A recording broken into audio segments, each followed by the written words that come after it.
Welcome, everybody. I'm Elizabeth Robinson, and along with Professor John Isham, Heather Newworth, and Jaya Ghosh, we welcome you to our Middlebury Center for Social Entrepreneurship Student Summer Grant Presentations for 2012. I want to recognize 3 MCSE Advisory Board members who are with us today. We have Becky Castle, class of 91, Hal Colston, and Charlie McCormick, class of 63. We also want to thank President Leibowitz for being here. Thank you, Ron, very much. Last spring, the MCSE awarded 5 social entrepreneurship grants to what we believed were an incredibly creative, driven, and passionate group of 13 students. We were right. Creative. Sam and Eleni, we admire your creativity in getting the composting project finished and embraced in Virgins, especially with so many constituencies to work with. Hannah and Anna, we've been struck by your ability to synthesize your academic work with Globe Med's needs to create a project that has had such impact in Rwanda. And even more impressive is your dedication to keep it going this fall. Driven and determined. Max, I believe it was 2 a.m. when I saw your headlights in my driveway in the middle of a thunderstorm racing to save crickets in the greenhouse. We are happy you have finally, after 3 iterations, found the perfect name for your wonderful venture. Passionate. Brooke and Eve, you have been relentless in your devotion and passion for the children benefiting from your work in Ethiopia and Kenya. We know that the obstacles have been great. And Integrando, your stories are laden with emotion and humility. We know that the youth you work with will never forget your empowering support. So to you 13, thank you for being our pilot projects. You will serve as models for future summer grant recipients, and we thank you for raising the bar so high. We also need to thank our generous donors for allowing us to support these student grantees in this way. We are very grateful. So here we go.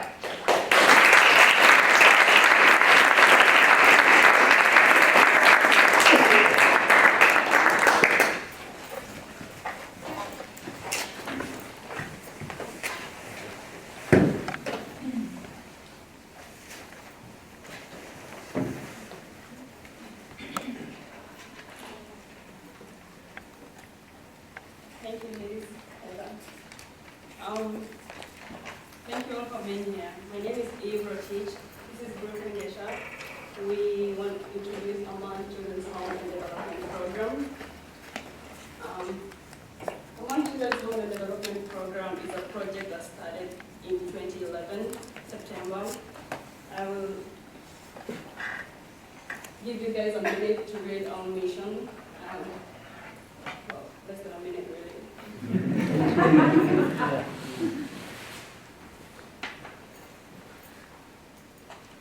Alright.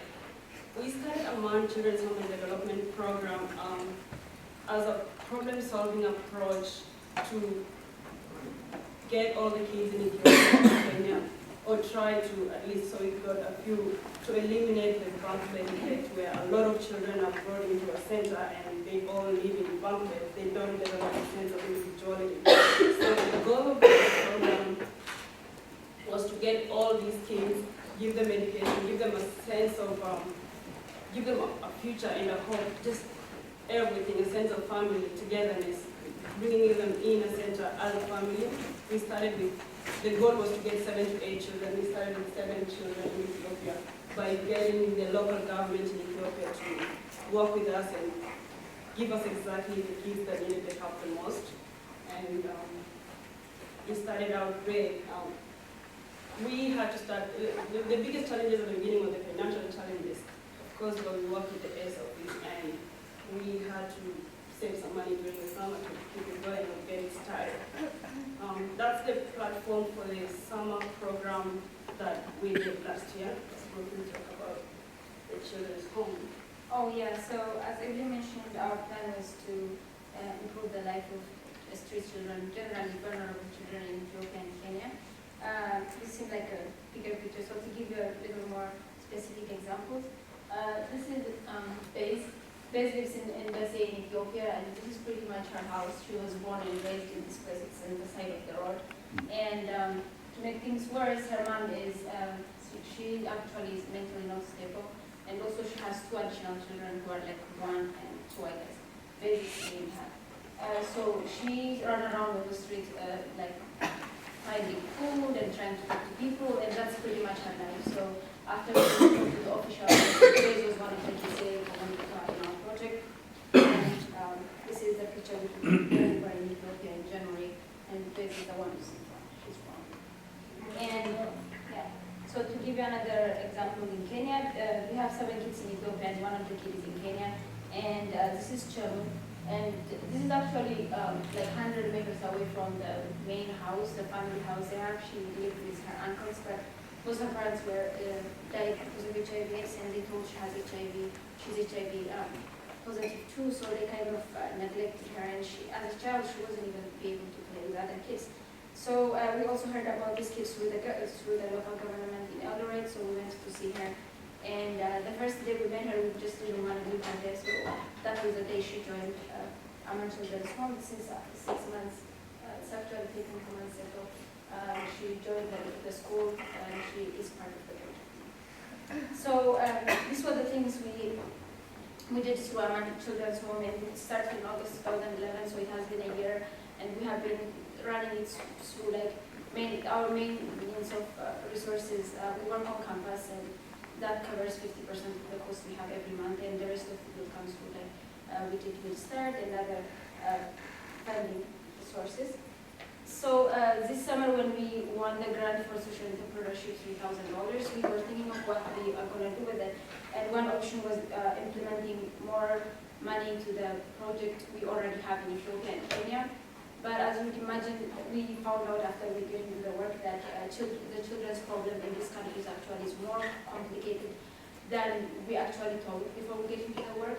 So we knew that there needs to be more approaches to this problem than just having a home and getting street kids to the home. So we designed this project, and everyone talked about this. The biggest challenge is getting all the kids to go to school, and we could get the 8 kids that we had to go to school, but it did not seem to solve the problem quite. And the goal, our next objective, was to get more kids, cater for a bigger group of children with the little money that we have, or the little resources that we could afford. So we designed a center in which 20 to 40 kids would come in during the day. This is because we did go to Kenya and look around, and there's a lot of children that just live on the streets during the day. They do have places to sleep, but they don't have the motivation to go to school, so they don't have the educational background. They don't have lunch. They don't have clothing to go to school, and uniform is mandatory. They don't have shoes, and the nutritional, all the food that they eat is food from the streets, not enough nutrition in that. So we did work with Sociani. The goal was to provide snacks, school books, mentoring, especially mentoring, and the group building. We wanted to get kids to be playing together. So we designed a system that was furnished with entertainment, with a group of volunteers, our age, college-age students, who would spend the time with 3 volunteers at a time that would mentor the kids, do homework, and at the same time give them a responsible adult to look up to. In that center, we would, however, have to hire one person who would be at the center all the time to just monitor the kids. There is challenges that come with that, but we had to work in the school. We could not do this by ourselves, so we did have to work in the school. And because we didn't have so much money, the best building that we could get was that. It's big, but it's a storage unit. So we had to get everything out of this building. Well, as you can see, there's a lot of stuff. So we did get a team of 10 kids our age who would do everything without having to be paid, but we just explained the situation and gathered from one kid from Middlebury and a bunch of other kids from Nairobi, University of Nairobi, and local universities in Eldoret. They all did the job. We just utilized all the resources that we could and with this, people just dived in everything that we got. It was amazing. So we just transformed the building, painted, renovated everything, and in the end, we had a beautiful structure with everything furnished. The kids, Greenwell, as we did this, we gathered kids, the most vulnerable kids, with the school principal who ended up giving us some, we'll talk about that later. But we got some of the kids that really needed the help, gave them food. Every day they would have to come play games and spend some time with us as we get to know them. They turned out to be very kids that they don't get the chance to be known, but if you give them the chance, school would help them a great deal. And we noticed that soccer, having them playing soccer and spending the time with us, it did make a big difference. It's impossible to describe the impact of just that level of attention that we could give. Yeah, so I think when we started Aman Children's Home and the Aman Children's Center, our main focus was just make, as Evelyn mentioned, to make the problem of the street kids and vulnerable kids known to the society. It's very close to the society, but they accepted it in a way that it's okay to go through those problems. It's okay to have this many street kids. So the government doesn't give it much attention, the community accepted it. So we just wanted to create an accountability. So Evelyn mentioned we transformed that place into a better place for the kids. Everything was going smoothly, and we had a grand opening of the project, and that's Ms. Menjo is a school principal of Sosina Elementary School we mentioned earlier. She was the contact we had before we went to build this hall, and she's the one who coordinated the school committee, and also the MEO, the Municipal Education Officer. She's the one who convinces those people to give us this place. It's a school property. And after we started working, she was very happy, very collaborative. But then when she came for the grand opening, when the house was looking really good, she had a very smart plan for it. So she said she doesn't want the street kids to come to the school anymore, and she convinces the community to do that. So, and they told the street kids were a bad influence on those kids. So they were no longer welcome to the school. So we did all what we could, but she already had convinced about that. Yeah, so we couldn't have any other issues, so we have to meet in the middle. So we decided to work with the school kids who are vulnerable. Rather than getting the street kids, we would just work with the kids who, after school, would not have anywhere to go, or they don't have time to do homework, so we would help them with those kind of issues. But the problem didn't stop there. After they came back another time, the building was looking really good, so the staff members and the school principal told that the place should be a library or a staff office rather than for our project. According to them, the building was too good for the rest of us. Yeah, it was really bizarre because we really convinced them. They were into our program. Everything was working very fine. And after they see this building, we either take it or you are not using it. So they just locked it down. So that being said, our current situation will be we actually have a lot more support from the community who saw us working day and night there, and they also supported us working. So it's not a dead end. We still have the options of convincing her or either several other options we are working on, but it has been a huge challenge. And to just give you an overall challenge we have with Aman Children's Home Center, aside from this major problem, would be we have a very limited budget. We get funding from the college, but we really are trying hard to get more funding from outside. It hasn't been very good, but we are also getting a lot of recognition and get connected with mid-alums and just getting mentorship and other things. And the other additional thing with the experience and time working with Aman Children's Home has been a wonderful experience for us. It's one of those things like you commit your life into it. It's not just one time project that you do for summer or teacher. So this has been a great experience for us. What we learned from Aman, we didn't repeat that problem we had it in Ethiopia and when we worked on project in Kenya. But the problem is we never solve all the problems, so we faced another problem in Kenya. But it's one of those things that I think when something is really worth it, you don't get it easy. So it would be, we would have a lot more work to do.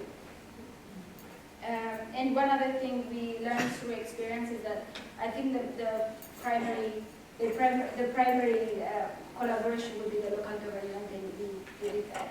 And looking forward, we are working on getting more funds and also registering our project as a local into Vermont. We're waiting to hear back from one state.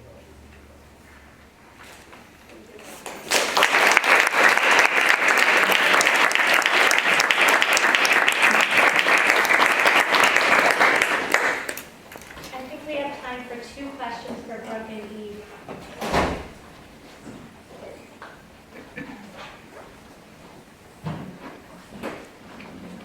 So Brooke and Eve, your story reminds me a lot of what I read. Many of us have read in The Blue Sweater, Jacqueline Novogratz's book, when she, as an outsider, arrives in Africa, and she's very eager to make change, and things don't happen the way she wants, and she really faces struggle after struggle, failure after failure, but she keeps getting up. Do you feel that you were perceived as outsiders in what you were doing? That's my first question. And then I'm going to make it kind of a 2-part question, I guess. What next for you two? This past summer, the best thing that we did is just shake up the town and make people realize that these kids or these kids actually deserve some attention. They need to be taken care of. And despite the fact that the perception was not more as we are outsiders, but it was more like, this is young kids thinking they can do big people stuff. It was, and we stepped from office to office and facing, people just thought, there was other people looking down upon us, we could tell. Definitely that's a big problem. But I don't think that's a big enough an obstacle for us to stop. So definitely we'll keep making the noise, and probably things will be better.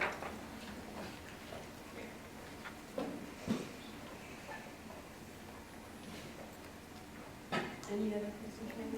How did you all pick the location? Do you have a connection to the town where you're working? Yeah, the town we work in Ethiopia, in Desi, is where I was born and raised, and the Emirates where she, so we have huge tons of connections. And the center was, we picked the Eldoret Center because it's the one place where a lot of kids, poor kids go to school, and it's conveniently located in the city where a lot of other schools are. I mean, in addition to the connection to, I think we were too close when growing up. Both of us, we were middle class families, I guess. So we were too close to the poverty, and we had classmates who came to class with empty stomach, who didn't have shoes, and all those problems. So it was too close to us when growing up. And so when we got the chance, at least many ways, when we were able to do it, it was easier to go back to those places when we grew up. Thank you, Brooke and Eve.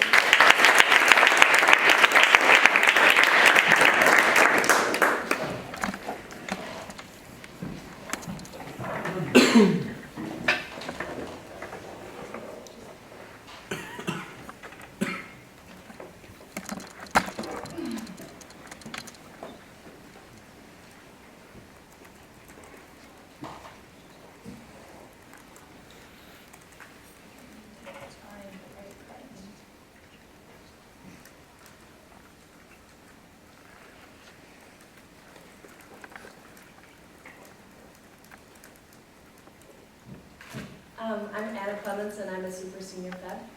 And my name is Hannah Judge. I'm also a super senior fed. And this is our project, GIS for Grassroots Health. And the goal of our project was to bridge the gap between a high-tech software, GIS, which stands for Geographic Information Systems, and a grassroots global health organization. So we thought we would explain our project by going through the arc of our process and how this came to be. How it started off was with an academic interest. And Anna and I are both geography majors and global health minors. And last fall, we took Jeff Howard's GIS class in the geography department. And we both really enjoyed the class and got really interested in this intersection between GIS and public health. And we asked him if he would be willing to do an independent study with us over J-term of last year to really dig into how GIS is being applied in this field.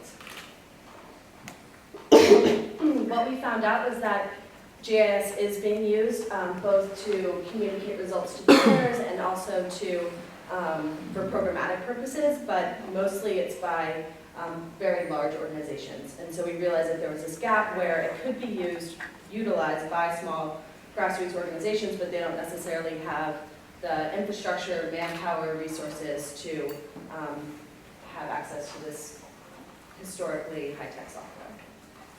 So we came up with this idea with our professor, Jeff Howard, to design a project that would bridge this gap and bring GIS software to a small organization. And we used GlobeMed's partner organization, Gardens for Health International, to frame our work. And in collaboration with them, we got this is their results framework. And so we started thinking about like what this mapping project that would be really useful for this organization look like. And what we came up with Was that the thing that makes GHI really unique is that they collect health indicators for every family at the household level. So we thought that we would collect a spatial location for every household, and then could connect that to the health information, and then make maps and analyze the patterns that we saw. So the greenhouses being the houses that have a spatial tag. And we designed this to be done using handheld GPSs. So then as we were doing this is still, the project design was basically our final for this class that we were taking over J-term. And as we were doing it, we were sort of in the process of thinking, like, what are we going to do this summer? What internships are we interested in? And we kept coming back to that what we were doing right then was what we were most interested in doing and most motivated by and most inspired by, and what we really were going to try and make it happen. So we started looking at different resources, and we got up on Midstart, and then we got this grant, and our idea became our project. And one of the first things we did, we bought a website, grassrootsgis.com, and we blogged throughout our entire process, like while we were getting ready, while we were in Rwanda, and then once we returned, updating people. And so we spent the spring coming up with budgets because we received funding not only from the center, but from a couple other sources. So we had to come up with budgets, and then we had to write a research proposal for the IRB, and there was a bunch of different stuff. Yeah, the internal review board was maybe like one of our major roadblocks in getting the project on its feet, making sure that everything we were doing was really ethical. And this idea of like individual household location tags, as you can imagine, presents a number of potential problems. And so really trying to think through those and ask ourselves, like, what are the implications of what we're doing, and is it worth it? And we decided to do this. So then we made it to Rwanda. And we went for 5 weeks in June and July. And most of our time spent in Rwanda was spent in the field in landscapes such as this. And we just would walk around and take the location of every household that I work with using our handheld GPS and with the help of agricultural agents who know all the families and work in these communities. And this was really our favorite part of the whole experience, was getting to interact with these professionals who spend their time like hiking to meet the different families, make sure that they are really, getting a lot out of the program. And also I think it was a real affirmation for them that the work they were doing was really valuable. That's some feedback we got from the organization. Like, it was so great to have you guys here because the ag agents really feel like incredibly powerful, and it was a nice recognition for them. So that was really fun to be a part of. And so then we would come back to the office in the afternoon, and we would import the data that we collected. And one thing that makes our project unique is that we're using a free geographic information system that you can download online. It's called Quantum. It's open source. And In contrast with ArcGIS, which is the leading other software system that costs $20,000 for a single computer. so that's why there's this gap between who can afford to use GIS. And it was really fun for everybody at the organization. We would layer this satellite imagery. In Rwanda, both Bing and Google have a really high resolution imagery for all of Rwanda. And being able to show them where the houses were in relation to each other on top of this was really exciting. And we also conducted a series of both GPS and GIS trainings with different staff members. And this was to ensure sustainability in our project so they can continue it even if we're not there. Yeah, we designed these like cookbook type training manuals for both the software and the GPS. So we thought we would show you guys a clip of our video that we made to get some perspectives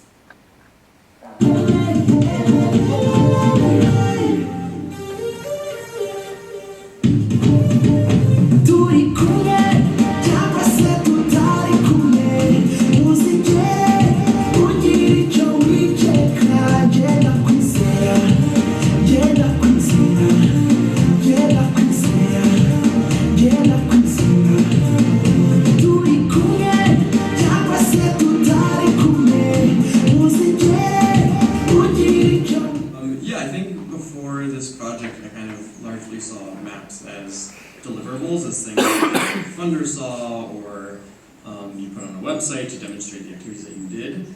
But the projects actually showed me how useful maps can be in the program implementation sense. That even before you demonstrate exactly what you've done helps you do the actual job that you need to do.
So just an idea of the response that our project has been. So then upon our return in July, we started work on some of the products. These included a paper map that we made in Rwanda. And the process of building a map, we were combining the data that we were collecting ourselves, but then also data that we found online, so satellite imagery and administrative boundaries and that sort of thing. And then also maps that they can use at the farm. So this is something that they could use because they rotate their crop fields by every season, so for planning purposes. We tried also to think of creative ways to that they could use maps on their website. So this, like in all, these are the different fields of what crops are where. So it says like bananas, bananas, bananas, bananas. Yeah, and basically at the end, oopsies, I'm sorry.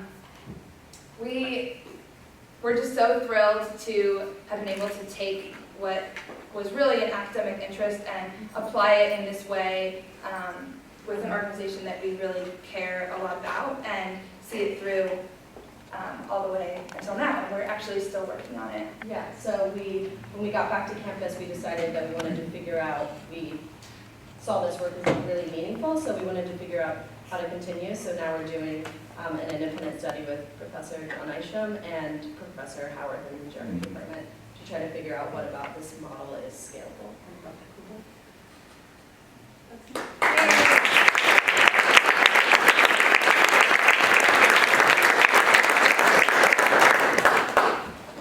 Good time.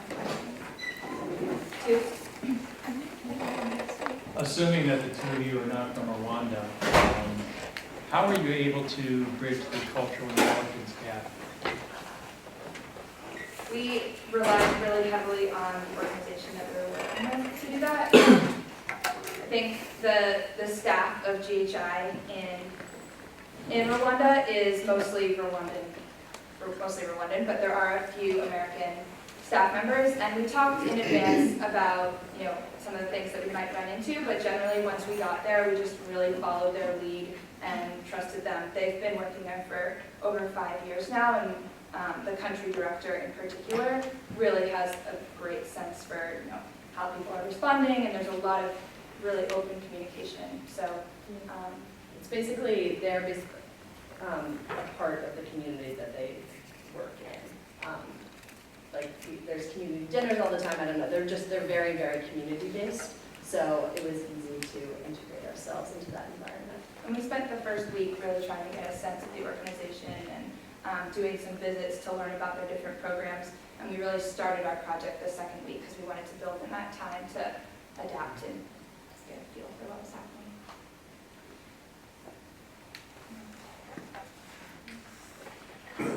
I just wanted to say that there's lots of different presentation styles, but I really enjoy your presentation styles. The palpable sense of your friendship and the way you complete one of a sentence, the use of a landscape photo at the end, it's sort of a microcosm of the entire experience.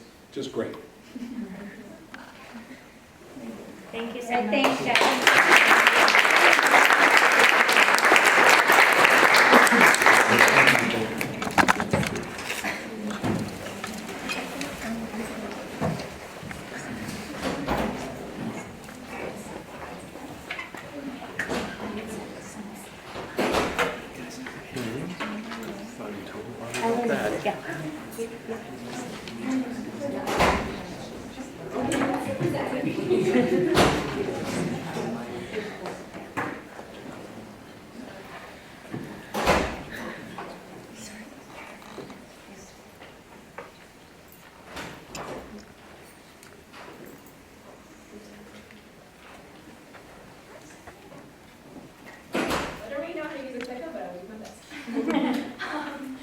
Good afternoon, my name is Unedited, and together with Sam, who unfortunately could not be here today, sends his kindest regards, we worked on a composting project in Virginia High School. So our project really started in March 2012 in one of my favorite classes in Middlebury. It was called Education for Sustainability, and it was taught by Greg Humphrey. And part of this class was to find a project, and it had to be in the community and it had to be related to sustainability. And so this coincided with an organization that came to Vermont and gave talks throughout high schools about climate change and how students can actually do something more than just turning off their lights. And so as this presentation happened, Sam and I decided to link in with the Virginia High School and see if students were interested in creating an environmental club and if they had any environmental interest. So we went there and we were really excited, and we go and nobody shows up, which was a little bit disappointing. But we didn't give up, which is a very good lesson. And we went back, this time with a promise of pizza. And to our surprise, 15 students showed up. So, another important lesson, always bring pizza to high schoolers. So with 50 students at hand, we talked to them and figured out that the main interest they had was composting. And this actually aligned with an interest of the administration and the current principal called Reynolds. So there began our giant challenge of bridging all these different gaps, bringing different groups together and creating composting. Now, you're all probably thinking that composting sounds like a very simple thing. You just put your food scraps in a bin, you take it to a structure, and you compost it. Simple, right? Shouldn't take 8 months to implement. Wrong. There are very many different constituent groups involved in this, including the administration, including parents, including students, including community members around. And I think neither Sam and I had any idea what we were getting into when we started this project, and we had a lot of learning curves. So we began the idea of talking to principals, talking to Bob Worley, who's a school caretaker, and figuring out whether it was actually feasible to get composting happening on the campus. And we said, yes, okay, it is. So we talked to the school board, we talked to Highfields Institute for Composting, and started coming up with a giant list of questions. I'm not talking two, I'm talking at least 40 questions. What materials do you need for composting? Where are you going to get these materials? How often does the compost need to be turned? Who's going to be turning it? What is the temperature needed? Where is the structure going to go? Where are the materials going to come from? Are we talking about students? Are we talking about some teacher who's going to be overlooking them? Do we want high school or do we want middle school students involved? The list goes on and on. Just kept adding more and more. But we did do a pretty good job of answering them, I'd like to think. So we were really inspired by the structure at Ferrisburg Elementary School, which was the one on the right. And this was started by Nick Patch, which was a parent there, and pretty much the whole project was done by him. So we went to talk to him and got some design ideas. And we then used a Middlebury College architecture student to talk about ways in which we could improve the structure and ways in which we could incorporate student ideas. We had some great student ideas, ranging from murals to make it look interesting to rain catchment so we could have water for a potential school garden. Unfortunately, as we were going on with the process, we realized the financial feasibility of this probably wasn't enough. But we did end up including some cool new features to it, including opening the composting at the back so you could bring in a cart as opposed to scooping it out from the inside, putting it into a cart and then wheeling it out. So we had our designs, things were moving forward. We then realized we need money to do this project. Right, tiny detail. So we began looking at sources for funding, and this is how we came across the center, which is a huge help and was one of our main sources of funding. We also got a couple of grants from the Vermont Community Fund and the New England Grassroots Fund. So we had our money, we had our green light from the administrators, or so we thought, and we were all ready to build in August. So Sam came back from China, he was doing research, he was all ready to build, and then the administration said, wait, well, maybe you shouldn't build, I don't know. The community thinks there might be rodents, and well, we don't know if you want to have a composting structure on our campus. And so they kind of waylaid this process of building. And they waited a little bit more, and a little bit more, and time went on, and we weren't really building anything. Until the administration finally said yes. And then we came to roadblock number 2, which was our contract had vanished. So originally we wanted Sam to be going through with the building and then having a group of volunteers, but we realized the legality of that wasn't very realistic, and so we hired a contractor, but weren't particularly specific in the time frame that we told them we wanted it to be built, and so we had some communication problems and the building didn't happen. So the first day of school comes, all the students come in ready for composting, but there's no structure. So they start composting anyway, which was one of the most pleasant surprises of this project.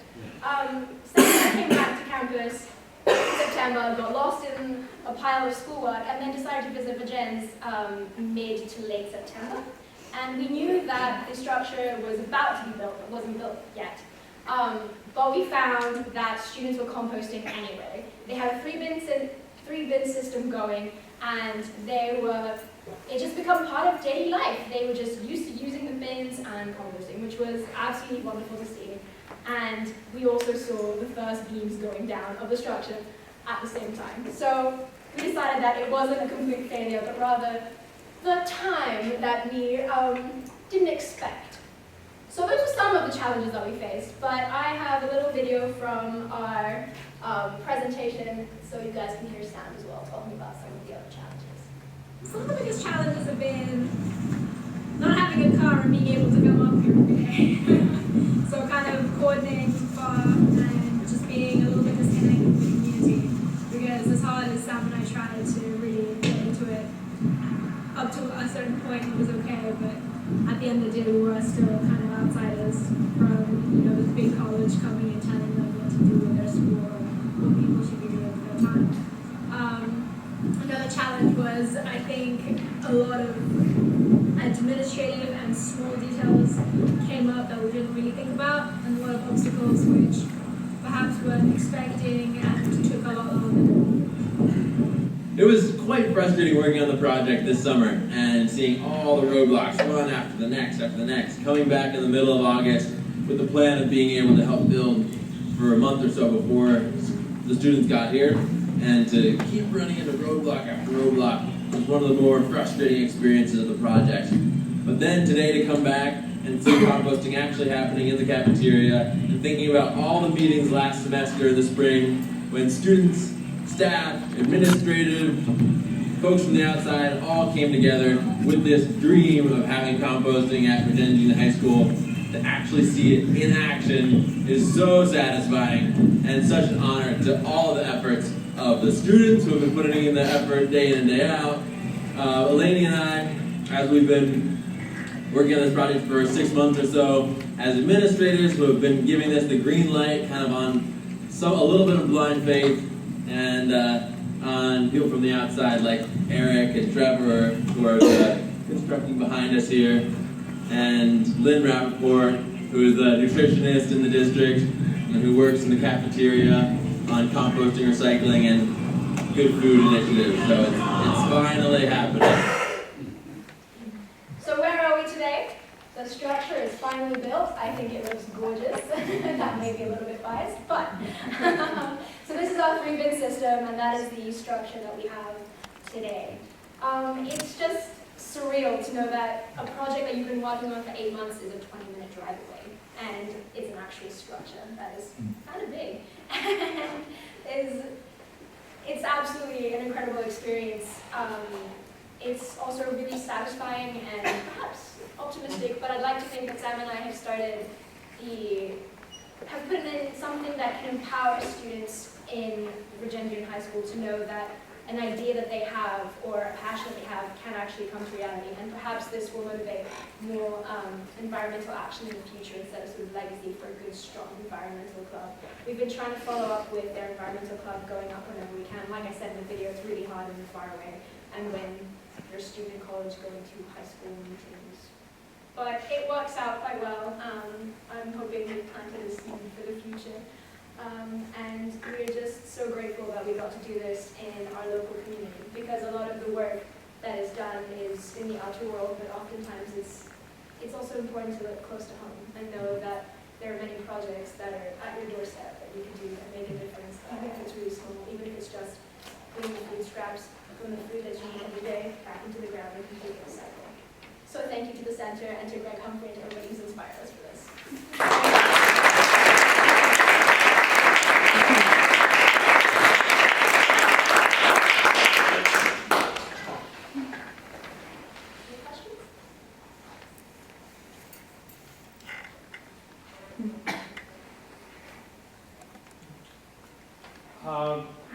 What thought have you given to scaling this up so that it could be replicated across the country? That actually was our initial plan. So we had very ambitious plans in the beginning of this project. We had talked to the Highfields Institute for Composting, which is based in Vermont, and had seen that they have this new structure, which is kind of like this giant round thing on I can't even explain how it is. But basically the idea is that you just have to kind of push it and it turns the compost by itself instead of having somebody physically turn it. And we thought that could be a great project to make composting more easy and to just make it more accessible to people. Because a lot of the problems with high schools, with middle schools, even larger institutions is that nobody wants to commit the time to turning the compost and taking care of it. But if it's in this ready-made structure, then it would be so much easier and more people would be doing it. However, we found out that would cost $10,000 and the current system costs $2,000. So we weren't able to raise the funds and we weren't sure if it was going to work because it was still in that initial design phase. However, we think that what we did could definitely be replicated, and we've been working on documenting exactly how it worked on the project, and that was something I actually started in the class, and it's just a very sort of step-by-step. This is the questions you can think about, and this is how we thought about it, and we have our budgets, and sort of the designs and the different phases it went through. So hopefully at some point we'll be able to make all that. Currently, a lot of that information is on our education and sustainability website, which has links to different documents. about building the kind of trust in the local community, being a student from Middlebury and kind of times being what they are, the big divide in privilege versus non-privilege. It was really tough, honestly. I think that truly for me at least was the biggest challenge, and it was just the idea that it was really hard for us to get up there because I don't have a car, Sam doesn't have a car, we used to borrow people's cars just to go up there once a week, and definitely in those first few times there was this huge gap between students and administrators and us, and it kind of felt like they were asking us without really asking, like, why are you here? And why do you care what we're doing? What our waste is doing? You know, it's not even in Middlebury, you know, even if we were in Middlebury High School, I feel like it could have been a little bit smaller because, well, we were in the same town and we cared, but, you know, Virginia's and Middlebury, there's a little bit of a distance. So I think a lot of it was just really talking to people and just emphasizing, at least with our environmental club meetings, we really didn't take the lead. We were rather facilitators for the discussion, and we would say, okay, so this is the project that you guys want to do, so how are we going to go about this? Does anybody have any ideas? What are some problems that you guys are coming up with? And we were just mostly trying to motivate them to do it themselves, and so also trying to set this legacy of keeping the environmental club going after Sam and I left and removed ourselves from the situation. So at least with the students, I think that gained a lot of trust because we weren't sitting there saying, okay, you have to do this, and you have to do this, and you have to do this. We weren't imposing ourselves, but rather trying to integrate ourselves in there. It was a little harder with the administration, especially with a couple of members, one being the caretaker who just saw us as those privileged Middlebury College student kids who were telling him what to do and giving him more work to do on top of the work that he was doing. And so it was a lot about sort of compromising and just listening to their concerns and trying to find ways in which we would alleviate whatever problems they were worried about. So with Bob Worley, who was the caretaker, he was worried that this composting was going to fall on him, and he was going to be the one who's going to take everything out, keep turning the compost and all that. And so we were trying to find other key members, students, staff members, teachers who were interested in the project and try to divide the work and try to keep it the idea that it's a community thing. So I'm not 100% sure that we gained all of their trust, but I think we were integrated right now. Who's usually done So right now it's going to take 9 months for the compost to actually come out. One of the next projects of the school is have a school garden. So hopefully it'll be using school garden. Otherwise, Virginia's High School has the Walton Project, which is an alternative part of the school where kids are outside and they have all their lessons outside in the woods. They cook their own meals. They have a little garden, and that's where they get their food from to cook. And it's an incredible project, and it's in Moncton Woods, I believe. So the other plan is for the compost to go there. Thank you.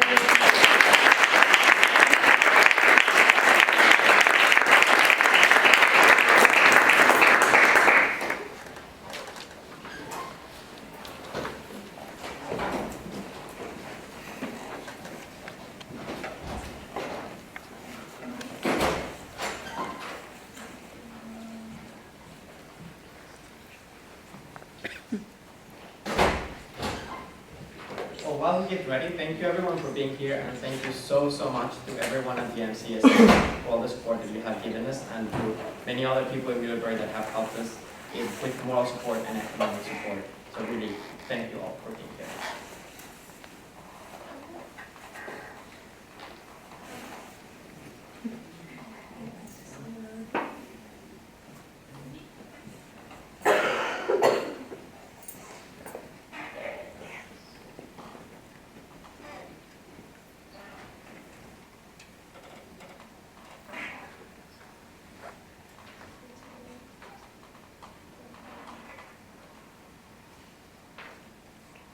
Andrea, if you just click allow at the top.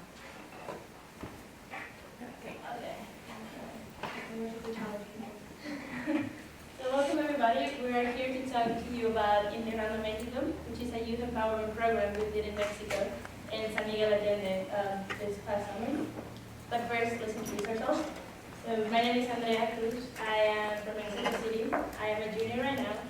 I am an environmental studies major with policy focus and a French minor.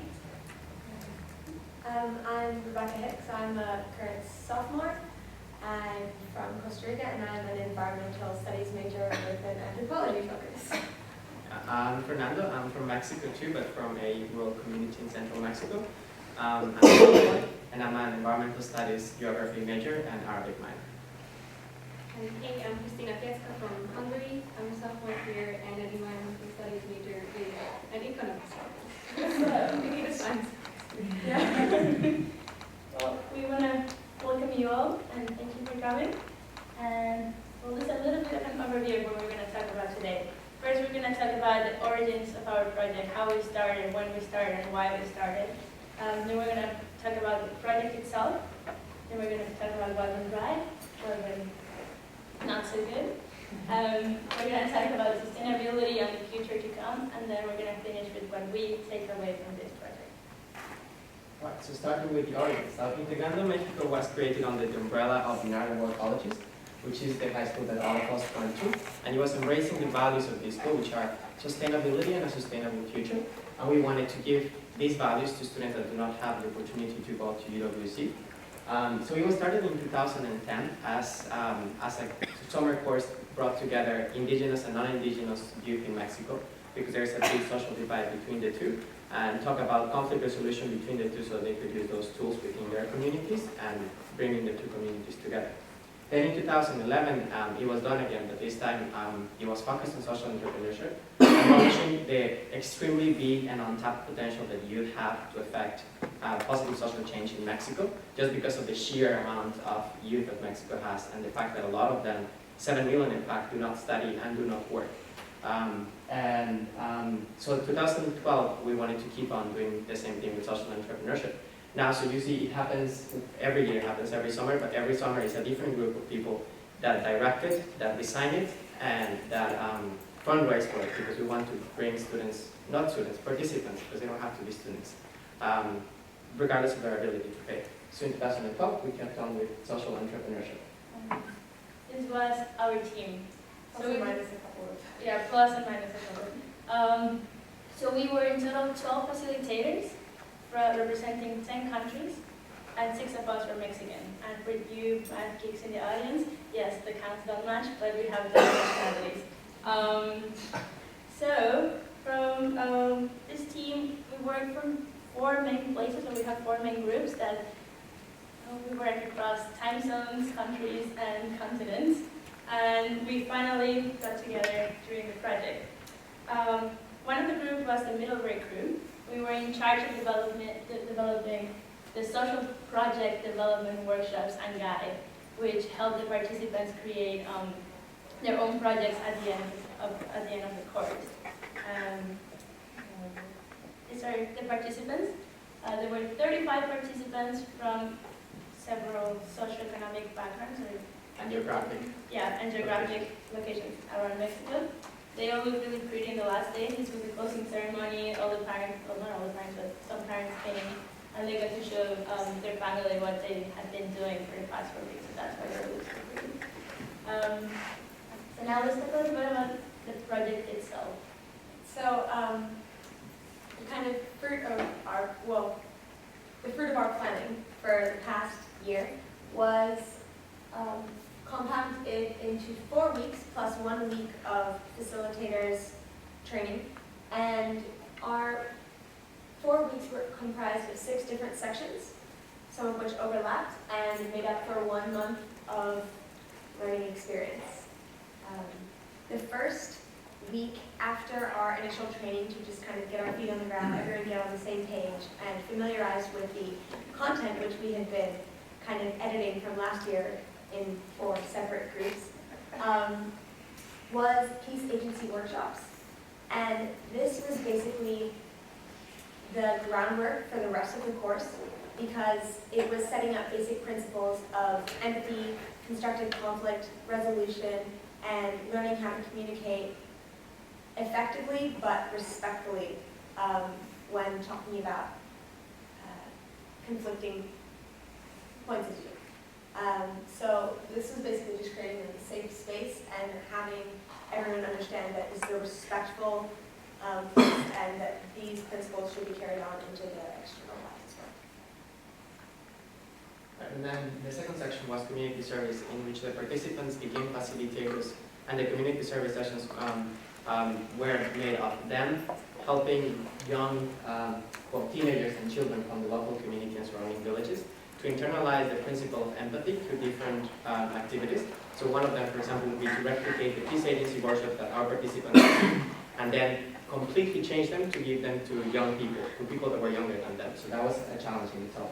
Another one was, for example, trying to explore issues of discrimination within Mexico by using a technique called theater of the press. And there were many others, but it was really working with kids. So in the next section, we asked our participants to choose one social issue in Mexico that they really wanted to explore. And we offered 5 different sections about immigration, environmental issues, problems in education, inequality and discrimination, and drug trafficking. So basically here we mainly started off with a presentation from our part, but later on we built on the feedback and the input we got from the participants to really have an interactive session discussing these issues. And then building on these, this knowledge, this material that we gained here, we then asked our participants to choose a form of art, a form of artistic expression to, through which they can reflect on their newly gained knowledge of these issues. And one thing that we want to point out here is that while each participant had one issue to explore before, here we had mixed groups. So we asked the participants to pool their knowledge together and create pieces of art with that mindset. So we had wonderful performances in theater, dance, music, literature, and film as well. So the third week we looked at civic engagement workshops. So we talked a little bit about the social problems in Mexico, and we explored those social problems through creativity. But we thought that in order to become powerful agents of change, participants needed to really, really get to know what were their rights as a citizens, what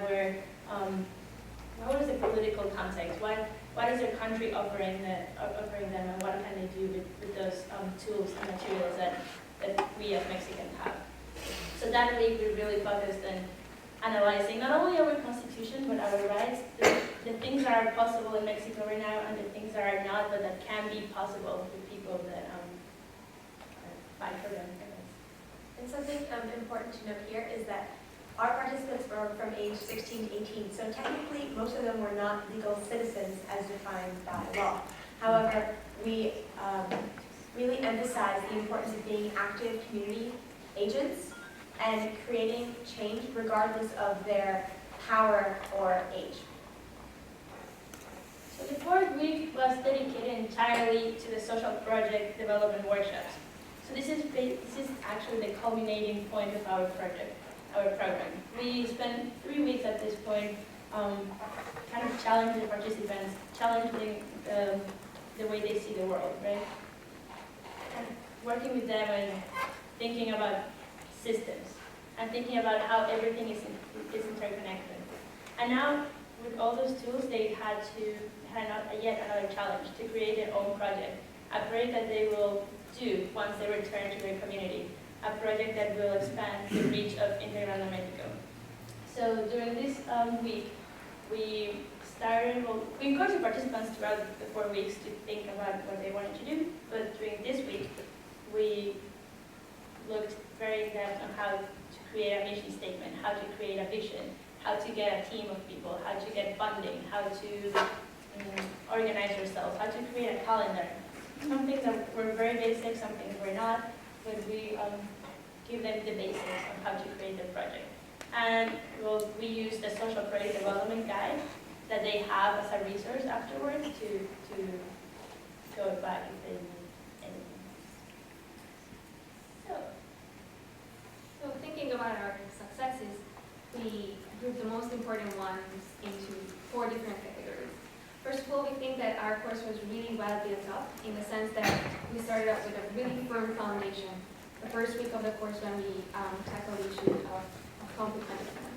So we shared the principles, the main principles that we felt were the most important, the ones that Becca has mentioned, such as active listening, collaborative work, etc. But the two most important ones were use of empathy and systemic thinking. So as we all know, empathy is the most basic capacity we all should share if we are striving for positive change. So we kept reminding our participants of that in the different exercises they had later on in community service, discussion groups as well. And systemic thinking also was something that we really emphasized throughout the course, where because we think that to understand the complexity of the issues that they are faced with, they have to see the different constituents of these issues. So one example could be something that Nando has mentioned about the number of people, the 7 million Mexican young people who are neither work and nor study what it means in Spanish.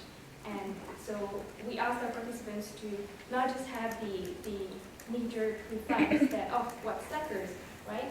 But see beyond the appearance and see the actual causes, the root cause for this issue, and attack that, because that's the only way you can actually eradicate a problem, not just treating the symptoms. Right, so we also talked about preparing for failure. So we knew that their projects were not going to succeed as they planned them, and we wanted them to make it about them and concern about their projects, to make sure that they continue on being social change makers throughout their lives, and then support network. So that is being able to be in contact with us whenever they're in contact with each other, to say, I did this, I got support from the local government, or like, my parents really don't want me to do this, to be able to share their successes and their failures. And talking about not necessarily failures, but limitations, so the things that kept us from achieving even more. So logistical challenges. For a lot of reasons, we were not able to do the project in the location that we originally wanted to, and had to change last minute. And this gave us a lot of problems. For example, that our locations were really separate, where we slept, where they slept, where we had activities, and that took a lot of time and transportation. Commitment.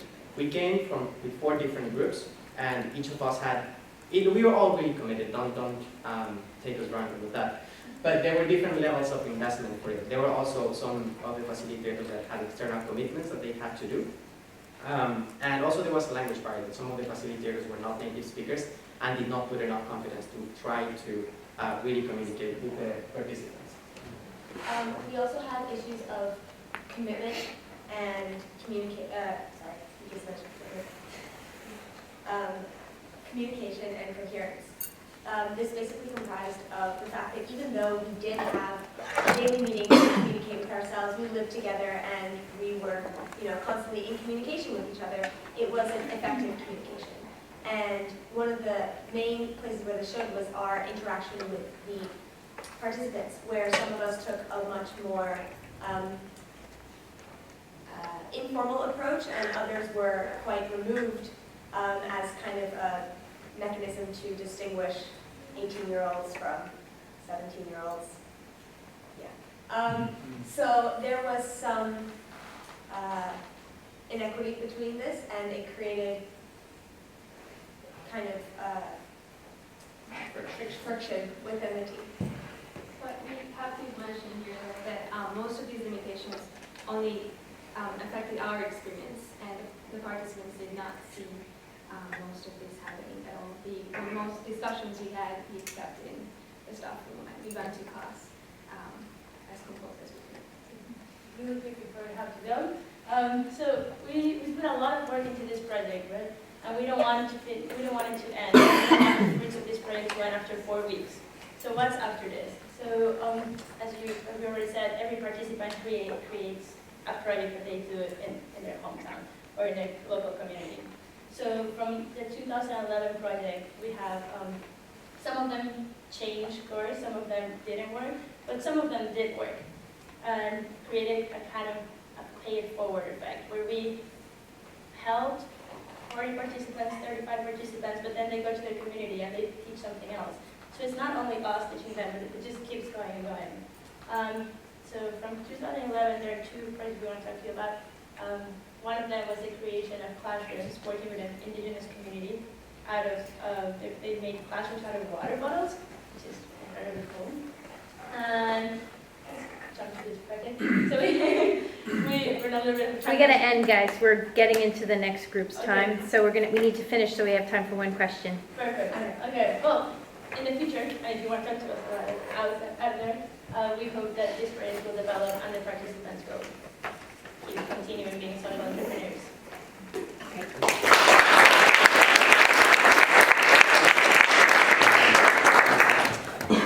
We have time for one.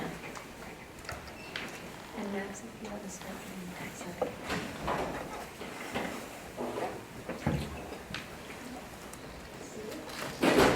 If I were to talk to some of the participants in the program, how would they describe the impact that you've had on their lives?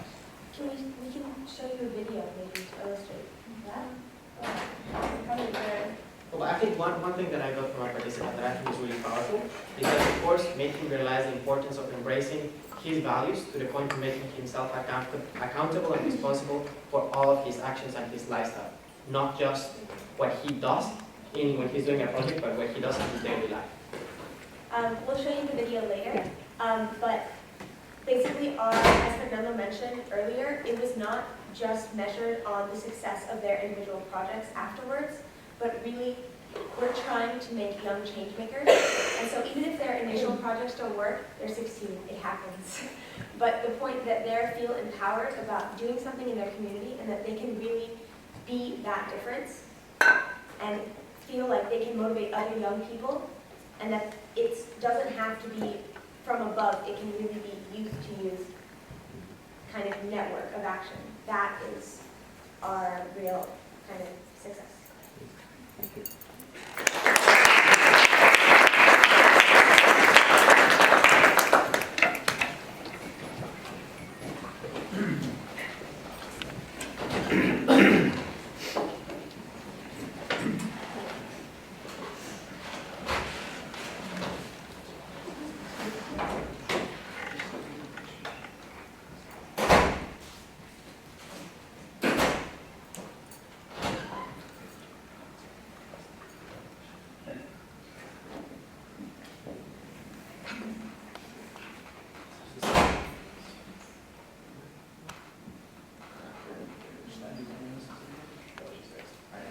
My name is Max Backrack, 14. My name is Sebastian Schell, 14.5. And I'm Bjorn Peterson, class of 2015.5. The project we're involved in is Jiminy. We are a company that makes organic cricket bars. We plan on using the proceeds from the bars to promote cricket farming as a source of sustainable source of iron and protein for mothers and children around the world. Our project started 10 months ago under the name of Umu by Alex Baer when he took Midikota.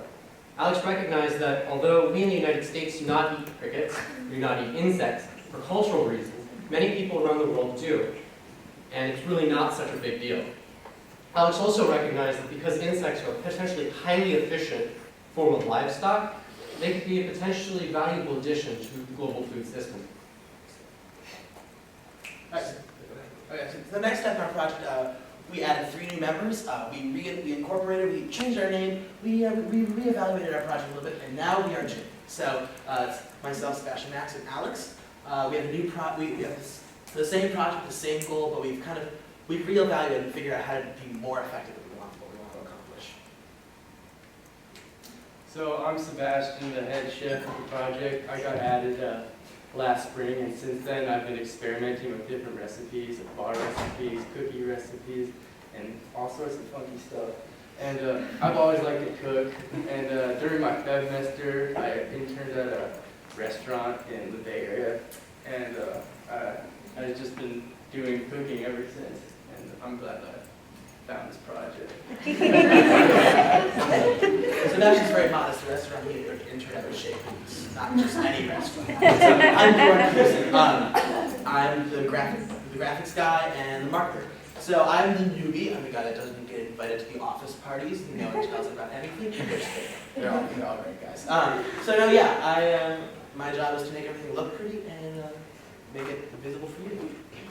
All right, so Alex Bea, he isn't here with us today. He is up in Burlington, but he is, of course, still the product CEO and visionary. It's his job, it's his initial inspiration, and he's given it to us. But by adding us to the team, Alex can be more effective as a manager or CEO, and we can help diversify our skill set. So I'm a cricket farmer, and that's a picture of me setting up our original cricket farm unit stone mill. So with the help of the MCSE, one of the first things we did was to develop a detailed plan to promote cricket farming in southern Canada. We submitted our plan to the Dell Social Innovation Challenge. For those of you who don't know what that is, the Dell Social Innovation Challenge is a grant competition. About 2,000 teams worldwide participate. We actually did not secure funding, however, we managed to place within the top 40 of those 2,000 teams, which is pretty impressive given the fact that our project had been going on for only about 2 months at that point. So over the summer and a little before, we were working in the old stone mill. So one of the great things about MCSE is it's not just a source of funding, it's a source of resources and a source of environment. MCSE gives us all these spaces so we can collaborate. Had we not had this opportunity, we would have been trying to network over Skype with two of us in California, him in the Midwest, and me all the way up in Maine, and we would have gotten nothing done. But being able to work up in our little secluded attic, being able to work up there and collaborate, be face to face, and have a physical location to innovate was so crucial. And that's why a place like this is excellent. Another great thing that the MCSE does is they bring in speakers to talk about entrepreneurship issues. One of those speakers, Gary Hirschberg, is the founder of Stoningfield Yogurt. He invited us down to the Stoningfield Entrepreneurial Institute at Hampshire College. When we were there, we made a lot of really great connections. We learned a lot of important lessons like don't ask, don't get, and the importance of feedback. We also had, while we were there, we met a man who offered to put our bar in his store, and we also met owners of a vending machine company who also wanted to have our bar in their vending machines. It was also at the Stoningfield Institute that we ran into our first really significant obstacle, which is when we got the call that our cricket farm was totally unexpectedly, was about to get fumigated. So as you can see, this was what our cricket farm was like at the beginning. It was really a great place. Unfortunately, you can also see there's no cover, and so too many crickets were going to get out. So the result was that there was a cricket infestation that potentially impacted the storm cafe, and so we needed to move out. We had, within about 24 hours, we moved everything out. We cleaned it up. We actually self-fumigated using pine salt, which kills crickets. And why don't you show them? Yeah, I'll show. So and then 24 hours later, I was actually in Old Stone Mill doing something else. These guys gave me a call. It was like about a week before I officially joined the project. They said, "Hey Bjorn, you want to help move a couple thousand crickets?" Okay, so in 24 hours, this is the room. So when the going gets tough, we move a lot of crickets. So our project actually could have ended there. And it almost did, had it not been for the generous support of Liz Robinson. That is us building a greenhouse to house our cricket farm in Liz Robinson's front yard.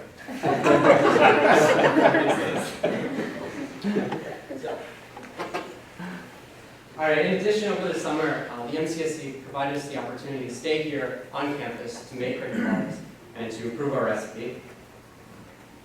One of the biggest challenges for student entrepreneurs is finding that place to work, as Bjorn mentioned. And not only did they provide that, but I want to reiterate that it was many of the opportunities that we had to move our project forward were provided through the MCSE in terms of guidance, money, and advocacy on behalf of our project, and giving us a place to put fundraising efforts, to have a website, all of these things. The MCSE was extremely valuable. So in the process of all of this, in a Middlebury education or an education in any higher institution, it can only be so broad. So this opportunity, we have this opportunity now to become specialists in all of these crazy areas. I learned volumes of packaging design, these guys understand the bar market better than anyone I know of our age. We learned how to deal with the tomes of food regulation that exist in both the state and the country. And pretty knowledgeable about crickets. So, but beyond that, entrepreneurship is great because it teaches you these general skills. Now these are the ones that are really applicable. These are the ones that help your education outside of your profession. We learn how to deal with situations as they arise, to navigate, to interact with people on a great community level, and how to work together as a team and to diversify our skill set to accomplish the most. Yeah, these are really real-world skills that you don't recognize as being so important in anything other than just kind of words until you actually are in a situation where they're really important, where they're critical to the success of your project, and you're really forced to become resourceful.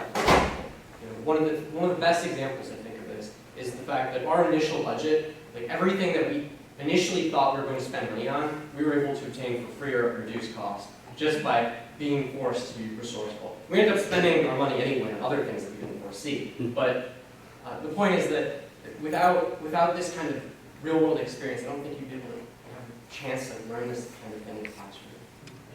So we all have these individual skill sets, and they all, can't really see that, I guess. Well, it's a really cute infographic or design to describe our skill sets. We are all really different people. Like Sebastian and I have totally different energy levels. I'm a great visual person, a great talker, but I'm not a great essay writer. And please don't do a research project. So that's why we all interact with each other. We can build something so much stronger. That's why it was a great transition from just Alex alone or Alex and Max to the four of us. We have so much more we can accomplish because we can compensate for things that each other lack and amplify things that we're already good at. So on a global level, in regards to outreach, we build relationships with the NGO Points for Kenya in southern Kenya, and we also learned about cricket farming from cricket experts and commercial cricket farmers in Thailand. And in addition, we also collaborate with the local community. So within Vermont, we reached out and built relationships with a number of people. The list is too long for me to say, everybody, but our list of local supporters includes Bros, it includes Carol from the Organic Foods Co-op, it includes Dr. Skinner and Dr. Parker at the UVM Entomology Lab, and many other people. It was a really good opportunity. Like, as you can see, this is us at a farmer's market, I think, and we're just getting feedback and people just talking to people. These people didn't believe that we're actually making bars with crickets, but lo and behold, we have actual bars with actual crickets. All right, cool. So, Middlebury's been a great resource for us. See, we've learned how to, go through several iterations of a design process. Learn how to kind of adapt to situations as they roll up. It's been a wonderful source of community, a source of space, and a source of resources beyond just the funding, beyond the $3,000. That's not really what MCSE is. Yeah, sure, $3,000, it really does get you far in this context, but what really helps is those little things that, can I do Middlebury College? Oh, well, then free. No problem. I'm sorry, what? Free? That exists? Yeah, totally. Great. So I want to wrap up by saying that Junior remains committed to our original goals of promoting cricket farming as a source of sustainable source of iron protein for mothers and children around the world. If we are successful with this, the long-term impact is that it will provide families with a sustainable way to harvest iron and protein at a lower monetary, feed, water, and environmental cost than any other form of livestock. Iron deficiency is the most prevalent micronutrient deficiency in the world today. It disproportionately affects children and pregnant women. Given the fact that just 3 crickets a day has a person's daily iron needs, and given how easy it is to farm crickets, we believe that we have found a potentially very valuable solution to this problem. So that remains and has been our vision, I think, for this project, and will continue to be so in the months and years ahead. Thank you.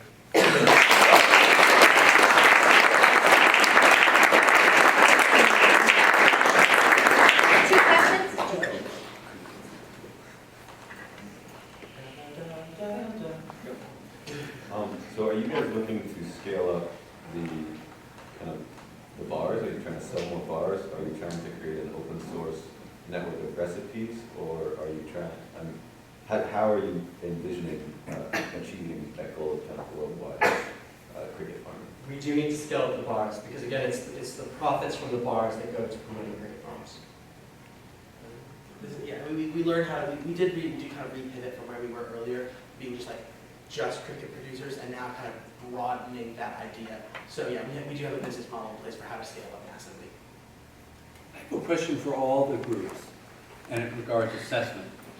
So we're early at the MCSC in terms of thinking about assessment, but here's where our thinking is, that there are two dimensions. One is the project itself. So a composter is built in Virgins, albeit late, albeit not maybe what was first envisioned. The second is the investment in the individuals and what you've learned. The first is easier to measure than the second. Our suspicion is that the second is more important than the first.